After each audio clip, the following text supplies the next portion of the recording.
Friends, எல்லாரும் எப்படி இருக்கீங்க? நல்லா இருக்கீங்களா? வாங்க சமையலை தெரிஞ்சுக்கலாம். இன்றைக்கி நான் சூப்பராகவும் எம்மியான ரெசிபியோட நான் உங்களை வந்து சந்திச்சிருக்கேன். ஸோ என்ன ரெசிபின்னு பார்க்கணும்ல, வீடியோ பார்த்துட்டு வந்துடுங்க. இன்றைக்கி நான் 6லேருந்து 12 பிரெட் ஸ்லைஸ் எடுத்திருக்கேன். இந்த ப்ரெட்டோட ஓரங்கள் எல்லாம் கட் பண்ணி எடுத்துருவோம்.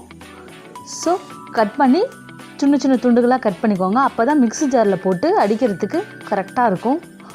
ஸோ இதெல்லாம் நான் மிக்ஸி ஜாருக்கு மாற்றிக்கிறேன். இதை நல்லா பவுடராக எடுத்து அடித்து வச்சுக்கோங்க.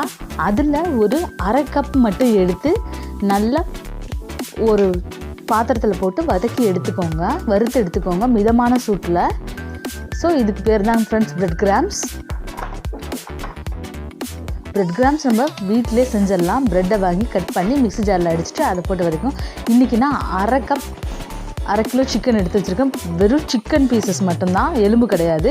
இதையும் நான் அந்த பிரெட் கிராம்ஸோடு சேர்த்து அரைச்சிக்கிறேன். இதில் 1 டேபிள் ஸ்பூன் மிளகுத்தூள் ஆட் பண்ணிக்கோங்க, 1 டேபிள் ஸ்பூன் இஞ்சி பூண்டு விழுது, 1 டேபிள் ஸ்பூன்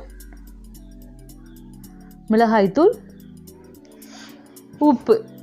உப்பு தேவைக்கேற்ப ஆட் பண்ணிக்கோங்க. இது எல்லாத்தையும் போட்டு இந்த சிக்கனையும் அதில் போட்டிருக்கோம். ஸோ எல்லாத்தையும் மைய பேஸ்ட்டாக அரைச்சி எடுத்துக்க போகிறோம். இதில் தான் சூப்பரான நக்கட்ஸ் செய்ய போகிறோம். இதுவும் ரெஸ்டாரண்ட் ஸ்டைலு, அதுவும் KFC ஸ்டைல் தான் ஃப்ரெண்ட்ஸ். மிக்ஸி ஜாரில் போட்டு அரைச்சிக்கோங்க.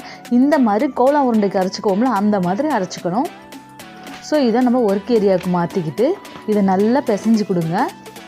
ஸோ பிசைஞ்சு உங்களுக்கு என்ன ஷேப் வேணுமோ, ரவுண்ட் ஷேப்புனா ரவுண்ட் ஷேப்பு, ஸ்கொயர் ஷேப்னா ஸ்கொயர் ஷேப்பு, ஓவல் டிசைன்ஸ் எது வேணாலும் போடுங்க. இன்றைக்கி நான் ஸ்கொயர் ஷேப்பும் ப்ளஸ் ரவுண்ட் ஷேப்பும் பண்ண போகிறேன். இந்த மாதிரி கட் பண்ணி எடுத்துக்கோங்க.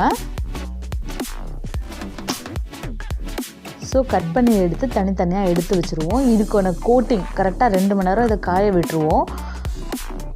நல்லா காஞ்சிருச்சு. இந்த மாதிரி நான் கட் பண்ணி எடுத்துருக்கேன். இன்றைக்கி நான் இதை கோட் பண்ணுறதுக்கு ஒரு முட்டை உடச்சி ஊற்றிக்கிறேன். இதை நல்லா அடிச்சுக்குவோம்.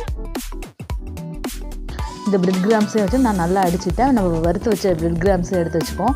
இப்போ நம்ம இதை முட்டையில் கலந்து அந்த பிரெட் கிராம்ஸில் முக்கி எடுத்து வச்சோம்னா இதை வந்து 1 வீக் நம்ம ஏர்டைட் கண்டெய்னரில் ஸ்டோர் பண்ணி கூட வச்சு பொரித்து சாப்பிட்லாம். ஸோ இந்த நக்கட்ஸ் ஈஸியாக வீட்டில் செஞ்சிடலாம். பாருங்கள், நல்லா எல்லாமே கோட் பண்ணி எடுத்துட்டேன்.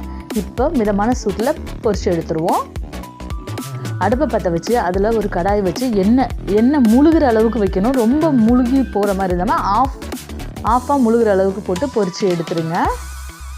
ஸோ பாருங்கள், சூப்பராக கோல்டன் ப்ரௌனில் நல்லா பொரிச்சு, எனக்கு இந்த மாதிரி இருந்தால் தான் பிடிக்கும். நான் அதே ரவுண்ட் ஷேப்பில் மறுபடியும் எக்கில் போட்டு புரட்டி எடுத்துகிட்டு அதை பிரெட் கிராம்ஸில் போட்டு புரட்டி பொரித்து எடுத்துடுறேன்.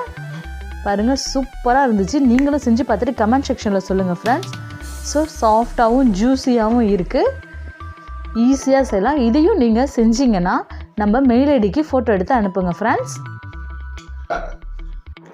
இந்த வீடியோவை நீங்கள் ஃபஸ்ட் டைம் பார்க்குறதா இருந்தால் சப்ஸ்கிரைப் பண்ணிடுங்க, பெல் ஐக்கானையும் கிளிக் பண்ணிடுங்க, ஆல் பட்டனையும் ப்ரெஸ் பண்ணிடுங்க. அப்போ தான் நான் போகிற எல்லா வீடியோஸும் உங்களை வந்து சேரும்.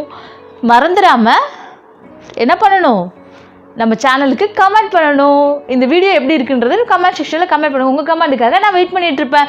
மேலும் நல்ல ரெசிபிஸ் எல்லாம் வந்துகிட்டு இருக்கு ஃப்ரெண்ட்ஸ். நம்ம சேனலில் கண்டினியூட்டாக வாட்ச் பண்ணுங்கள். Bye bye friends, love you to all.